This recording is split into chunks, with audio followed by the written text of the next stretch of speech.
Okay, so for this assignment, we're going to open Excel. We're going to click on New. Let me save this real quick.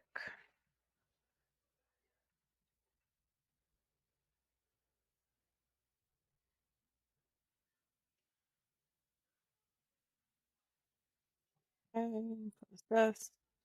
All right, let's go New from Template and search for online templates. Let's see, it might not be available to me in Macintosh.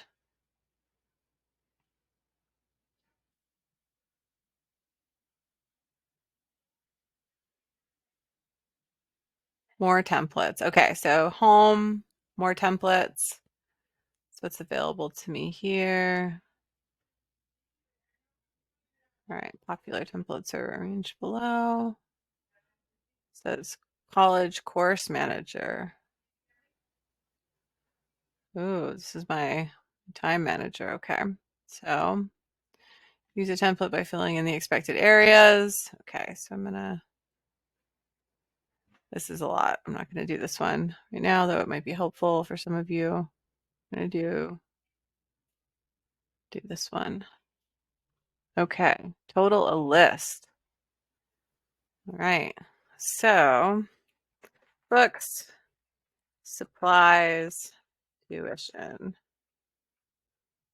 All right, whatever it is, a credit hour, 300 some odd dollars. Supplies and books. Okay, I can add a calculation to it. Go. Know what my total is. Total's also up here. That.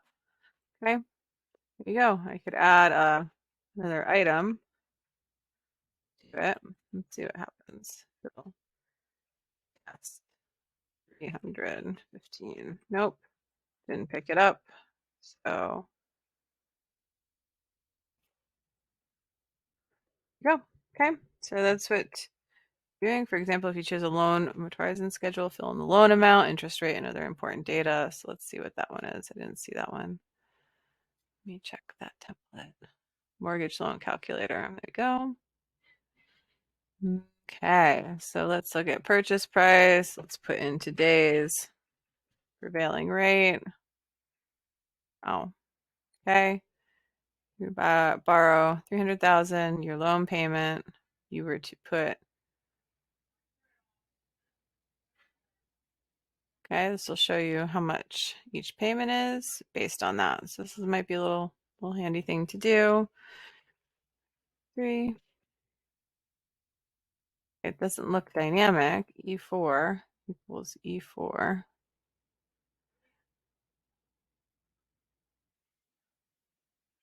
Wow, a lot of total monthly payments.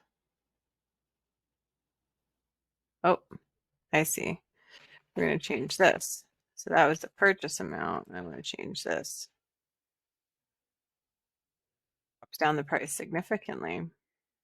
Okay. And then you'll see that my whole schedule here was updated. Okay. So save your Excel workbook and you are done.